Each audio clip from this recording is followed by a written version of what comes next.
सबसे पहले मैं आपके मंच को प्रणाम करता हूं। आपने इस मंच पे मुझे बोलने का अवसर दिया है, मैं आपको बारंबार प्रणाम करता हूं। और जिन मुद्दों पे आपने हमसे बात करने का प्रयास किया है, मैं उन मुद्दों पे आपको बताना चाहता हूं कि आज जिस जगह पे भरत तिवारी जी का काउंटर हुआ है, एक समाज सेवी के रूप में भरत तिवारी जी वहां उभर रहे थे। बाढ़ पीड़ितों की मदद करना और समाज के दबे कुचलों की आवाज़ उठाना और लोगों के लिए संघर्ष करना। आज जो बिहार में जनसैलाब भरत तिवारी जी के लिए उमड़ रहा है, इन सब के लिए कहीं ना कहीं बहुत कुछ भरत तिवारी जी ने किया था। और एक सामाजिक कार्यकर्ता की हत्या करना कहीं ना कहीं सरकार के ऊपर प्रश्न चिन्ह लगाती है।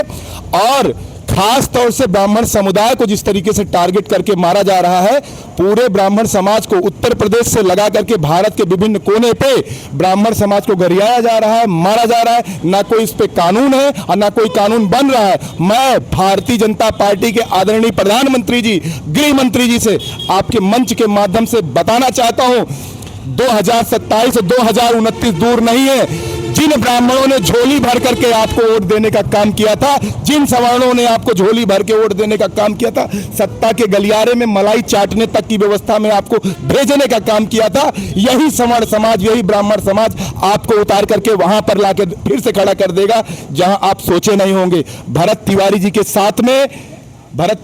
साथ में पूरा सनातन समाज खड़ा है, पूरा मुस्लिम खड़ा है। हिंदू मुस्लिम की बात ही ना करें आप, हिंदू मुसलमान करके आप लोगों ने समाज को तोड़ने मरोड़ने का काम किया और आज हिंदू को ही लड़ा के मरवा रहे हो। अगर आपकी यही नीतियां रही तो हम लोग भारतीय जनता पार्टी छोड़ करके जल्द से जल्द किसी और विकल्प की तलाश करेंगे। और सबसे बड़ी सरकार से मेरी 5 मांग है जी। भरत तिवारी के परिवार को कम से कम 5 करोड़ दिया जाए, ये मेरी पहली मांग है। मेरी दूसरी मांग है भरत तिवारी जी को शहीद का दर्जा दिया जाए। मेरी तीसरी मांग है भरत तिवारी जी को, उनके परिवार को, भरत तिवारी जी को विशेष भारत रत्न से सम्मानित किया जाए। और अगर इन सारे मुद्दों, और चौथी मांग मेरी ये है कि भरत तिवारी जी के परिवार को सरकारी नौकरी दी जाए और भरत तिवारी जी के परिवार के सभी सदस्यों को शस्त्र लाइसेंस दिया जाए। और सरकार ये सब नहीं और सबसे बड़ी मांग ये है कि बिहार के मुख्यमंत्री सम्राट चौधरी को उतार करके जमीन पे फेंकने का काम किया जाए। गठबंधन की लोलुपता में अगर आप इतने लिप्त रहेंगे तो सवर्ण समाज से आप हाथ धो लेंगे। और ऐसा नहीं किया तो सभी संगठनों से, ब्राह्मण सवर्ण संगठनों से बात करके मैं दिल्ली के लिए कूच करूंगा और घेरा डालो डेरा डालो के तहत राष्ट्रपति भवन, प्रधानमंत्री भवन और संसद भवन को घेरने का काम किया जाएगा। और ये बंद होने का सिलसिला नहीं होगा।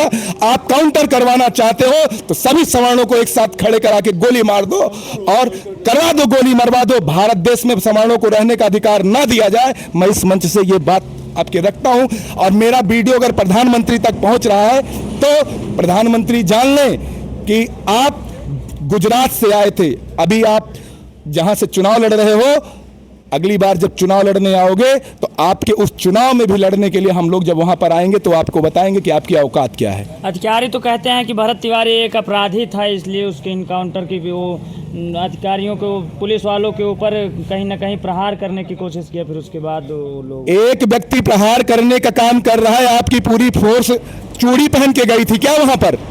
और उसके बाद जब पिस्टल फेंक देता है, सिलेंडर कर देता है, तो आपकी फोर्स, चूड़ी पहनने वाली फोर्स, पिस्टल फेंक देने के बाद गोली क्यों मारती? जब लिया था तो मारते आप गोली, अब जब लिया था तो मारते। अपराधी था तो आपने इससे पहले कब उसके अपराध का जिक्र किया है? आज ही क्यों अपराध की जिक्र कर रहे हैं? और अगर आपको करना ही था तो इससे पहले आप काउंटर करके दिखाते। बाढ़ पीड़ितों की आवाज उठाना अगर बगावत है तो पूरा सवर्ण समाज आपकी बगावत के लिए तैयार है। मोदी जी, आदरणीय गृह मंत्री जी, और आने वाले समय के चुनाव के विषय में भी आपको इसका रिजल्ट देखना पड़ेगा।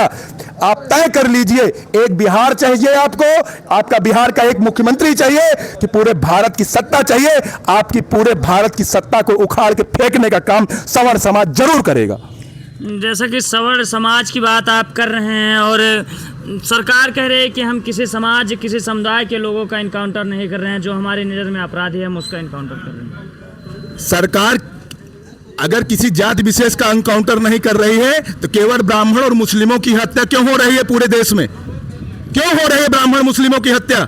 और किसी जाति की हत्या क्यों नहीं हो रही है? जिन जातियों के लीडर है उनकी हत्या क्यों नहीं हो रही है? जिन जातियों के लीडर नहीं है उनकी हत्या क्यों की जा रही है? आप केवल हिंदू मुसलमान के बात की राजनीति के चक्कर में आप पूरे देश को लड़ाने का काम कर रहे हैं। यूजीसी ग्रैंड कमीशन ला करके हिंदू हिंदू में लड़ाया, हिंदू मुसलमानों में लड़ा करके आप सत्ता की मलाई मारे। कुल मिला करके आपको सत्ता की मलाई चाहिए? आप बता दीजिए कि हम सत्ता की मलाई लेने, हमने अपने विचारों को छोड़ दिया है।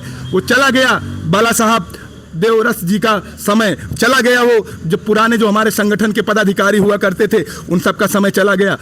श्यामा प्रसाद मुखर्जी जी और आदरणीय पंडित दीनदयाल जी के सपनों को आप लोग भूल गए।